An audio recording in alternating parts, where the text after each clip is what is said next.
भक्त जनों, आज आप सुनेंगे ब्राह्मण पुत्री और सोना धोबिन की व्रत कथा। एक गरीब परिवार था। उस परिवार में पति पत्नी के अलावा एक पुत्री भी थी। वो पुत्री धीरे धीरे बड़ी होने लगी। उस पुत्री समय और बढ़ती उम्र के सभी स्त्रियोचित गुणों के विकास हो रहा था। वो लड़की सुंदर, संस्कारवान और गुणवान थी, किंतु गरीब होने के कारण उसका विवाह नहीं हो पा रहा था। एक दिन उस ब्राह्मण के घर एक साधु महाराज पधारे। वो उस कन्या के सेवा भाव से काफी प्रसन्न हुए। कन्या को लंबी आयु का आशीर्वाद देते हुए साधु ने कहा, इस कन्या के हथेली में विवाह योग्य रेखा नहीं है। तब ब्राह्मण चंपित ने साधु से उपाय पूछा कि कन्या ऐसा क्या करे कि उसके हाथ में विवाह योग्य बन जाए। साधु ने कुछ देर विचार करने के बाद अपनी अंतर्दृष्टि से ध्यान करके बताया कि कुछ दूरी पर एक गांव में सोना नाम की धोबिन जाति की एक महिला ने अपने बेटी और बहू के साथ रहती है, जो बहुत ही आचार विचार और संस्कार संपन्न और पतिपरायण है। यह कन्या उसकी सेवा करे और वो महिला इसकी शादी में अपने मांग का सिंदूर लगा दे। उसके बाद इस कन्या का विवाह हो सकता है। इस कन्या का विधवा योग मिट सकता है। साधु ने यह भी बताया कि वो महिला कहीं आती जाती नहीं है। यह बात सुनकर ब्राह्मणी ने अपनी बेटी से धोबिन की सेवा करने की बात कही। अगले दिन कन्या प्रात काल ही उठकर सोना धोबिन के घर जाकर साफ सफाई कर लेती है। करके अपने घर वापस आ जाती है। एक दिन सोना धोबिन अपनी बहू से पूछती है कि तुम तो सुबह उठ कर सारे काम कर लेती हो और पता भी नहीं चलता। बहू ने कहा, माँ जी, मैंने तो सोचा कि आप ही सुबह उठकर सारे काम खुद ही खत्म कर लेती हो। मैं तो देर से उठती हूँ। इस पर दोनों सास बहू निगरानी करने लगी कि कौन है जो सुबह ही घर का सारा काम करके चली जाती है। कई दिनों के बाद धोबिन ने देखा कि एक कन्या अंधेरे घर में आती है और सारे काम करने के बाद चली जाती है। जब वो जाने लगी तो सोना धोबिन इसके पैरों पर गिर पड़ी। पूछने लगी कि आप कौन है और इस तरह छुप कर मेरे घर की सारी काम कर लेती है। तब कन्या ने साधु द्वारा कही गई सारी बात बताई। सोना धोबिन पतिपरायण थी, उसमें तेज था। वो तैयार हो गई। सोना धोबिन के पति थोड़ा अस्वस्थ थे। उसने अपनी बहू से अपने लौटने आने तक घर पर ही रहने को कहा। सोना धोबिन ने जैसे ही अपने मांग का सिंदूर उस कन्या की मांग में लगाया, उसका पति मर गया। उसे इस बात का पता चल गया।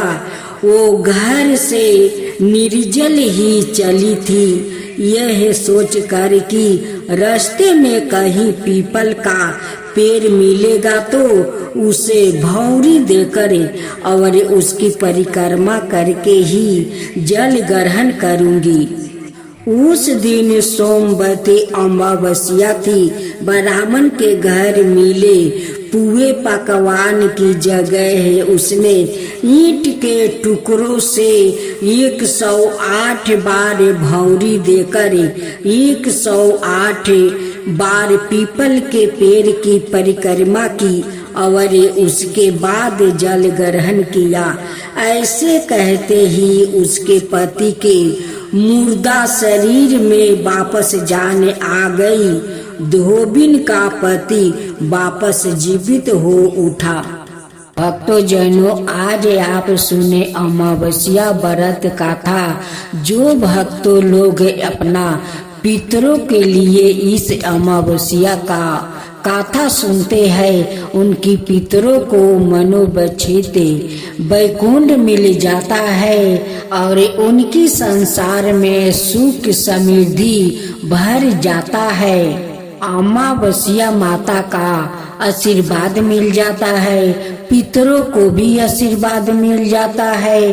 उन परिवार में जो परिवार श्रद्धा भक्ति से अमावस्या व्रत करते हैं, पितरों के लिए कथा सुनते हैं। अब आइए कथा सुनते हैं। पितरों को मोक्ष देने वाली तिथि वैशाख अमावस्या व्रत कथा। वैशाख मास में बढ़ने वाली अमावस्या को वैशाख अमावस्या कहते हैं। वैशाख अमावस्या को हिंदू वर्ष का दूसरा महीना कहा जाता है। शास्त्रों में वैशाख अमावस्या को धर्म कर्म स्नान दान और पितरों के दर्पण के लिए बेहद शुभ माना जाता है।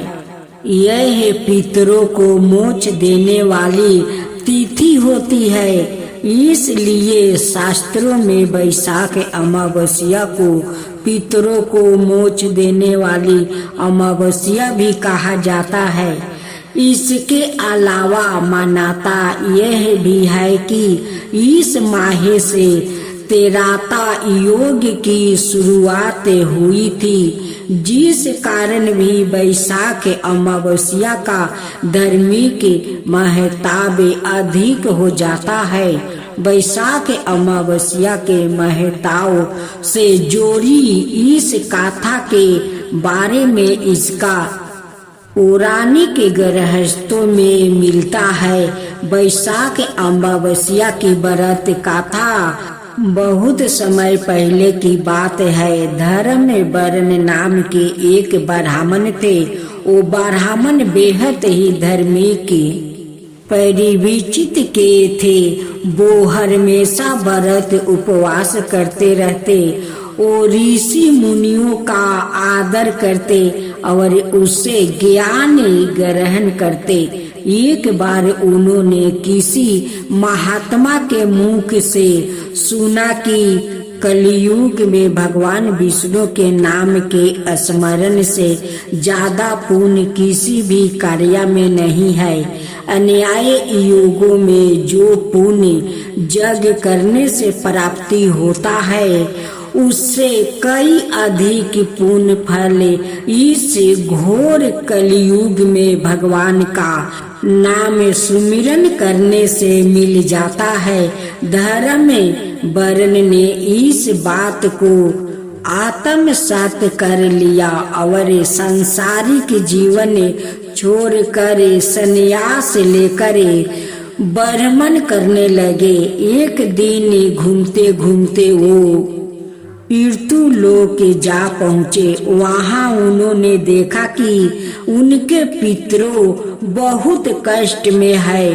पितरों ने ब्राह्मण को बताया कि उनकी ऐसी हालत तुम्हारे संन्यास के कारण हुई है, क्योंकि अब उनके लिए पिंड दान करने वाला कोई शेष नहीं है। अगर तुम वापस जाकर अपने गृहस्थ जीवन की शुरुआत करो, संतान उत्पन्न करो, तो हमें इस कष्ट से राहत प्रदान हो सकती है। इसके साथ ही उन्होंने यह भी बताया कि बैसाख अमावस्या के दिन विधि विधान से पिंड दान करो। पितरों की बात सुनने के बाद धर्म वरन ने वचन दिया कि वो उनकी अपेक्षाओं को अवश्य पूर्ण करेंगे। इसके बाद धर्म वरन ने अपना सन्यासी जीवन छोड़ दिया और पुण्य संसारी के जीवन को अपना लिया और फिर बैसाख अमावस्या की तिथि को विधि विधान से पिंड दान किया और अपने पितरों को मुक्ति दिलाई।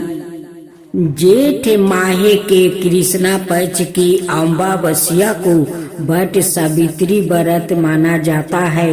इसमें सत्यावन सावित्री और यमराज की पूजा की जाती है।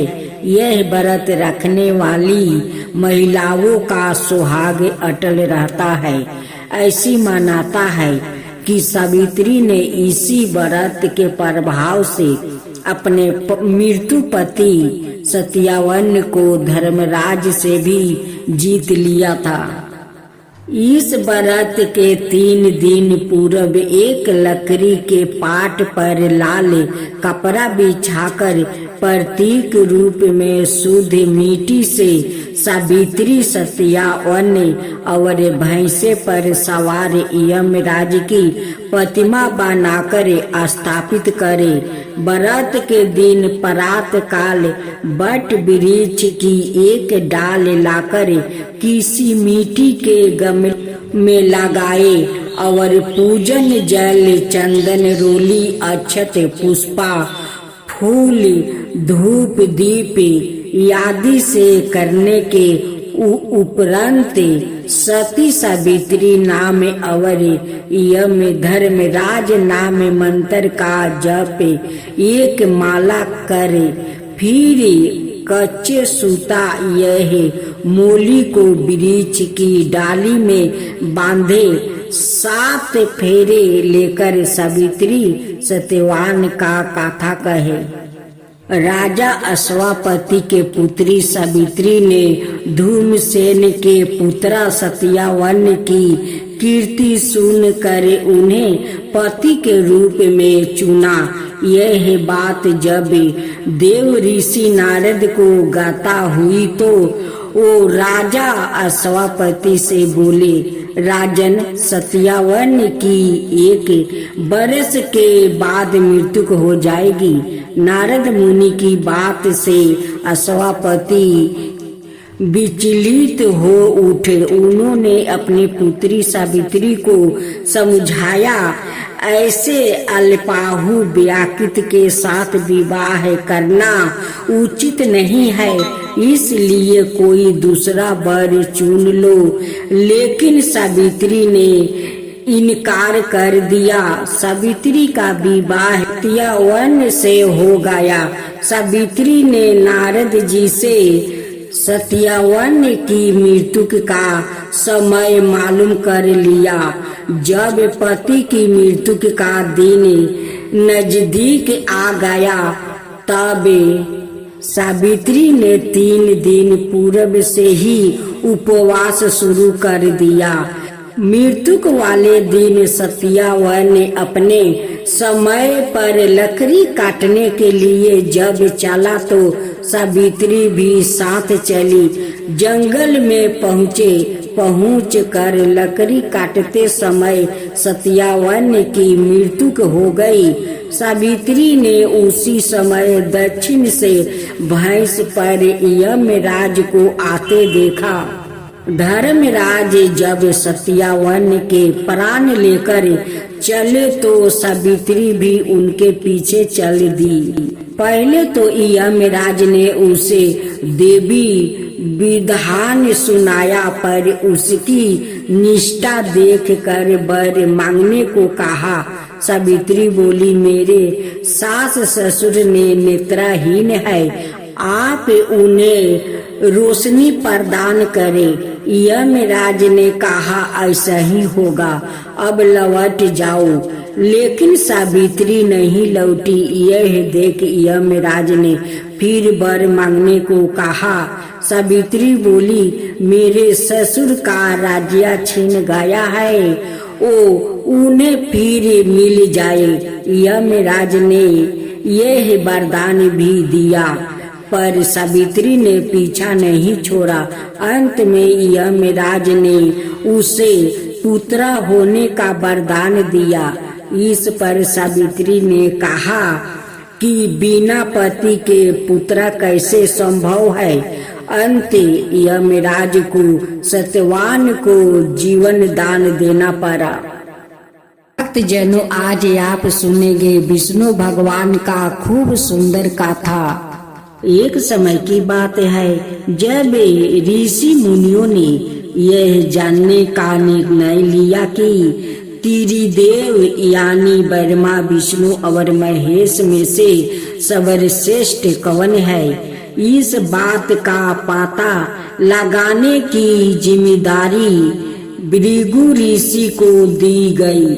भृगु ऋषि इस बात का पता लगाने के लिए सबसे पहले ब्रह्मा लोक गए। वहां पहुंचकर ब्रह्मा देव की परीक्षा लेने लगे। उन्होंने सीधे क्रोध में पूछा, आपने मुझे प्रणाम क्यों नहीं किया। यह बात सुनते ही ब्रह्मा देव को गुस्सा आ गया।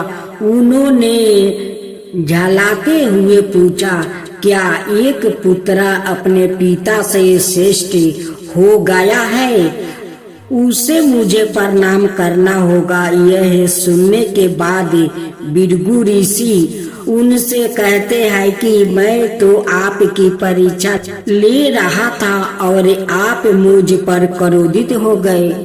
इतना कहकर भृगु ऋषि वहां से सीधे कैलाश चले गए। वहां जाकर वो नंदी से कहते हैं कि मुझे शिव जी से मिलना है। नंदी ने ऋषि को जवाब देते हुए कहा, मैं भगवान शिव का ध्यान भंग नहीं कर सकता है। ऐसा करने पर भोलेनाथ क्रोधित होंगे। नंदी का जवाब सुनकर भृगु ऋषि खुद ही शिव जी के ध्यान को भंग कर देते हैं। शिव जी का ध्यान भंग होने पर वो भी गुस्सा करते हुए भृगु ऋषि को भस्म करने की बात कहते हैं। तभी माता पार्वती उन्हें रोकती है और ऋषि मुनि को क्षमा करने की प्रार्थना करती है। शिव जी के गुस्से को देखने के बाद भृगु ऋषि कैलाश से सीधे वैकुंठ चले जाते हैं। वहां वो देखते हैं कि भगवान विष्णु आराम कर रहे हैं और माता लक्ष्मी उनके पैर दबा रही होती है। उसी वक्त भृगु ऋषि सीधे विष्णु भगवान की छाती पर पैर से प्रहार कर देते हैं। इस प्रहार से भगवान विष्णु की नींद खुल जाती है और वो भृगु ऋषि से प्यार से पूछते हैं, हे ऋषि वर, मेरे कठोर शरीर से कहीं आपके कोमल पैर को चोट तो नहीं लगी? अगर लगी होगी तो मुझे क्षमा कर दे। यह सुनते ही ऋषि प्रसन्न हो जाते हैं और समझ जाते हैं कि भगवान विष्णु ही त्रिदेव में श्रेष्ठ है। माँ लक्ष्मी भी यह सब होते हुए देखती है। वो गुस्से में कहती है, नाथ, उन्होंने आपको पैर से मारा और आप इस तरह प्रेम भाव दिखा रहे हैं।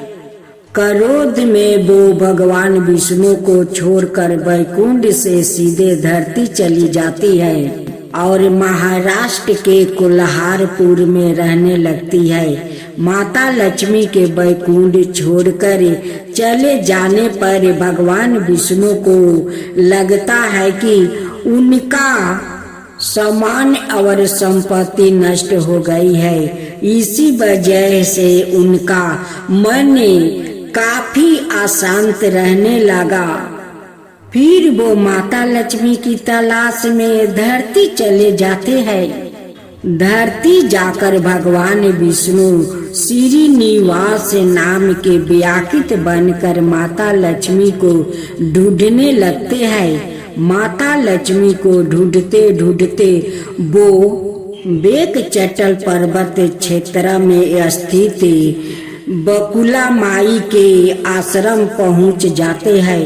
वहां बकुला माई ने उनका आदर पूर्वक स्वागत किया और उन्हें आश्रम में ही रहने के लिए कहा।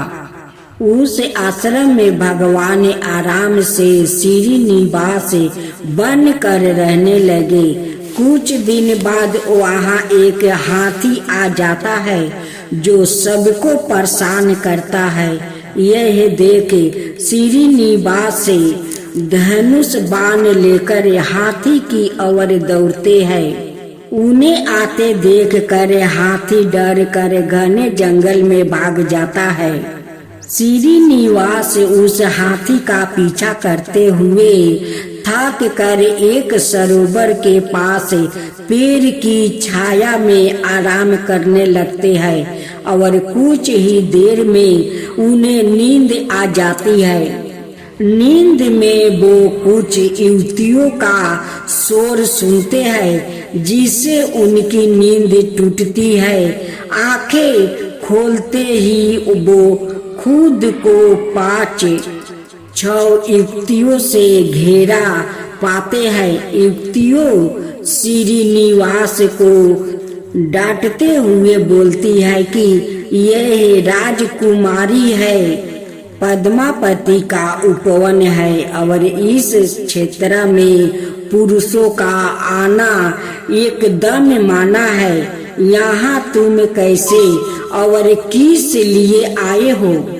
श्रीनिवास जवाब दे ही रहे थे कि तभी उनकी नजर वृक्ष के पीछे से झांकती राजकुमारी पद्मावती पर पड़े।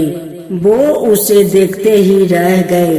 कुछ देर में वो युवतियों को बताते हैं कि मैं एक हाथी का पीछा करते हुए यहाँ पहुँचा हूँ।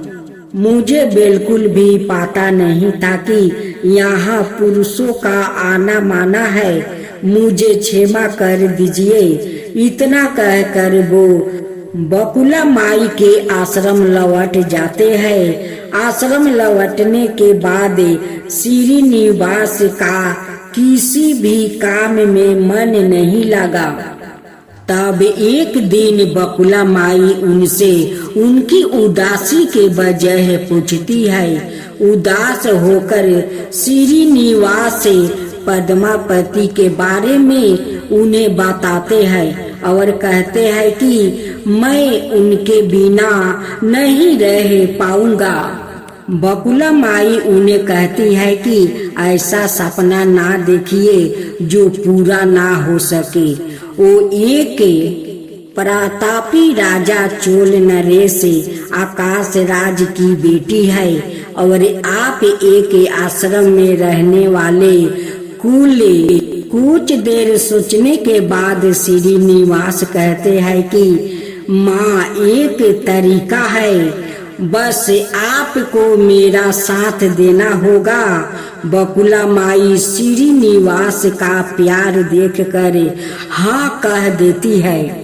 दूसरे दिन श्रीनिवास ज्योतिष विद्या में निपुण औरत का भेष धारण करके राजा आकाश के नगर नारायणपुर पहुँचते हैं।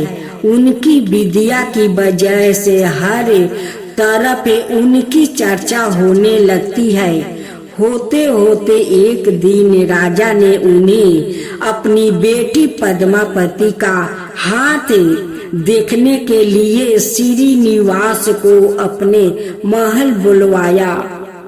वहां पहुंचकर उन्होंने राजकुमारी के हाथों की रेखा देखी और कहा कि कुछ दिन पहले एक युग से वन में तुम्हारी मुलाकात हुई होगी। पद्मापति ने जवाब में हाँ कहा। महिला बने श्रीनिवास ने कहा कि उसी युग के साथ तुम्हारा विवाह होगा। तभी पद्मापति की माँ धारणा देवी उनसे पूछती है कि यह कैसा होगा। तब जयोति से औरत कहती है कि यह इसके भाग्य में लिखा है। और ग्रह यह कहते हैं कि एक औरत उसके लिए आपकी बेटी का रिश्ता मांगने आएगी। 2 दिन बीतने के बाद बकुला माई एक तपस्विनी बनकर राजमहल गई और अपने युग पुत्रा के लिए पद्मापति के रिश्ते की बात की। तभी राजा आकाश बकुला माई को पहचान जाते हैं और उनसे पूछते हैं कि वो युग कौन है। बकुला माई उन्हें श्रीनिवास के बारे में बताते हुए कहती है कि वो चंदर वंश में जन्म हुआ है, लड़का है जो मेरे आश्रम में रहता है और मुझे माँ मानता है। राजा उनकी बात सुनने के बाद बकुला माई से सोचने के लिए कुछ दिन मांगते हैं।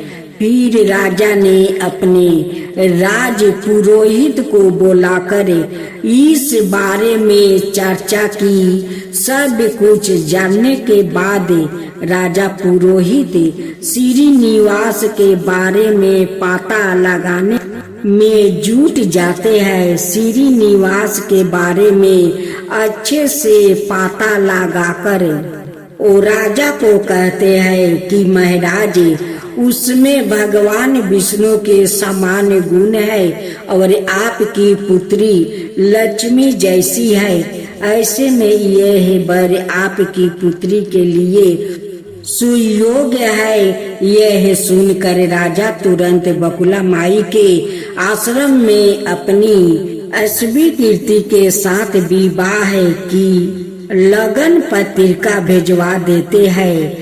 श्रीनिवास और बकुला माई को राजा की मंजूरी से जितनी खुशी हुई उतनी ही चिंता होने लगी। दोनों के मन में होता है कि उनके पास शादी करवाने के लिए पर्याप्त धन नहीं है और न ही विवाह के बाद लड़की के रहने के लिए घर है। तब बकुला माई श्रीनिवास को लेकर बारहा स्वामी के पास जाकर उन्हें श्रीनिवास के शादी में खर्चा के लिए धन की कमी की समस्या के बारे में बताती है।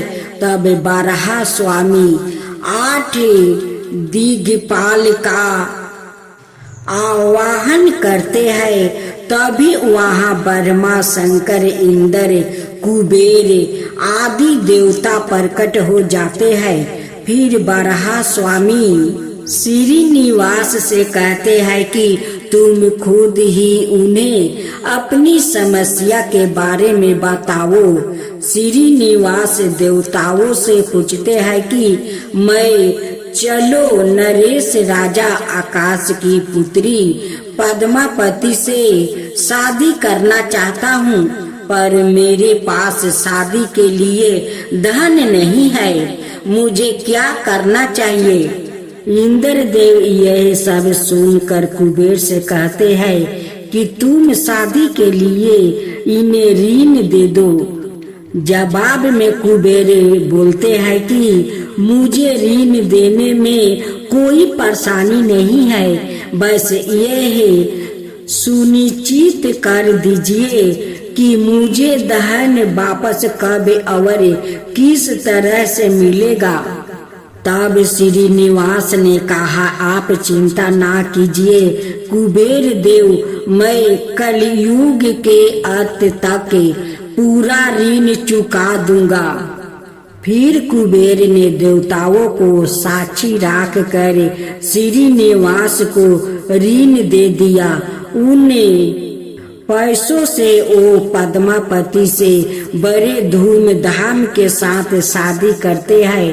तभी उनकी शादी की सूचना लेकर नारद जी कोल्हारपुर पहुंच जाते हैं और माँ लक्ष्मी को सारी बातें बता देते हैं। जैसे ही माता लक्ष्मी को पता चलता है कि विष्णु जी ने श्रीनिवास बनकर पद्मापति से शादी करके बेकचल पर्वत पर रह रहे हैं तो वो उदास हो जाती है। कुछ ही देर में वो सीधे विष्णु भगवान से मिलने के लिए बेकचल पहुंच जाती है। वहाँ वो देखती है कि पद्मापति बड़े प्यार से श्रीनिवास की सेवा कर रही है। माँ लक्ष्मी से रहा नहीं जाता है और वो उन्हें भला बुरा कहने लगती है। आखिर में वो पद्मापति को बताती है कि यह श्रीनिवास नहीं बल्कि मेरे पति विष्णु है। तुमने इनसे कैसे विवाह कर लिया? फिर माता लक्ष्मी और पद्मापति के बीच बहुत देर तक वाद विवाद होने लगता है। यह सब देख कर श्रीनिवास को बहुत दुख हुआ और वो वहाँ से थोड़ा पीछे हट कर एक पत्थर की मूर्ति बन जाते हैं। माता लक्ष्मी और पद्मापति दोनों यह देखकर बहुत परेशान हो जाती है और कहती है कि अब श्रीनिवास किसी के नहीं रहे। तभी मूर्ति से आवाज आती है, देवियों मैं हमेशा इस स्थान पर रहूंगा और मुझे लोग बाकेश्वर स्वामी के नाम से जानेंगे। मैं यहाँ रहकर अपने भक्तों की इच्छा पूरी करता रहूंगा। साथ ही मुझे चढ़ाए जाने वाले धन के माध्यम से मैं कुबेर का कर्ज ब्याज चुकाता रहूंगा। बस अब तुम दोनों झगड़ा करना बंद कर दो। इतना सुनने के बाद माता लक्ष्मी और पद्मापति उनसे क्षमा मांगती है। फिर माता लक्ष्मी कोल्हारपुर जाकर महालक्ष्मी की मूर्ति और पद्मापति तिरुनाचुर में शिला विग्रह बन जाती है। यही कारण है कि तिरुपति विराजमान वेंकटेश्वर स्वामी के दर्शन के लिए भक्तों से चंदन धूप फूल और मिठाई नहीं बल्कि धन लिया जाता है। यमराज भगवान की जय हो, यमराज भगवान की जय हो। एक महिला से यमराज ने कहा कि मैं तुम्हारे प्राण लेने आया हूँ, मैं तुम्हारा थोड़ा समय देता हूँ। अपनी किस्मत बदलने के लिए इस पुस्तक में जो चाहे लिख दो वो ही हो जाएगा। महिला ने पुस्तक में देखा तो वह लिखा था, तुम्हारी सहेली को खजाना मिलने वाली है। इसके बाद क्या हुआ? एक महिला को यमराज मिले लेकिन वो उन्हें पहचान नहीं सकी। उसने यमराज को पानी पिलाया। इसके बाद यमराज ने महिला से कहा कि मैं तुम्हारे प्राण लेने आया हूँ, लेकिन तुमने मुझे पानी पीने के लिए दिया, इस कारण मैं तुमसे खुश हूँ। तुम्हें एक अवसर देता हूँ, तुम अपना भाग्य बदल सकती हो। या कहकर यमराज ने एक पुस्तक महिला को दे दिया और कहा कि इस पुस्तक में तुम्हारे नाम का एक दृष्टि है। वहाँ तुम अपने लिए जो चाहती हो वो लिख सकती हो, जैसा लिखोगी वैसा ही होगा। महिला ने पुस्तक हाथ में ली और जैसे ही उसे खोला तो उसमें लिखा था कि तुम्हारी सहेली को खजाना मिलने वाला है। महिला ने वहाँ लिख दिया कि उसे खजाना ना मिले। अगला पोस्टर खोला तो उस पर लिखा था कि तुम्हारी पड़ोसी का पति राजा का मंत्री बनने वाला है। महिला ने वहाँ लिख दिया कि वो मंत्री ना बने। कुछ ही देर में उसे अपने नाम का पृष्ठ मिला। वो खुद के लिए अच्छा लिखने के लिए सोचने लगी, लेकिन जैसे ही वो लिखने वाली थी, यमराज ने पुस्तक के ली। यमराज ने महिला से कहा कि अब तुम्हारा समय खत्म हो गया है। तुम दूसरों का बुरा करने के चक्कर में खुद का भला नहीं कर सकती है। महिला को पछतावा होने लगा कि उसने सुनहरा अवसर खो दिया। इसके बाद यमराज ने उस महिला के प्राणों का हरण कर लिया। इस गाथा की लिख यह है कि काफी लोग दूसरों का बुरा सोचते रहते हैं। मौका मिलने पर दूसरों का बुरा करते हैं। इस चक्कर में वो कई बार खुद का भला करने का अवसर खो देता है। हम दूसरों का भला ना कर सके तो कम से कम किसी का बुरा भी नहीं करना चाहिए। यही सच्ची मानता है।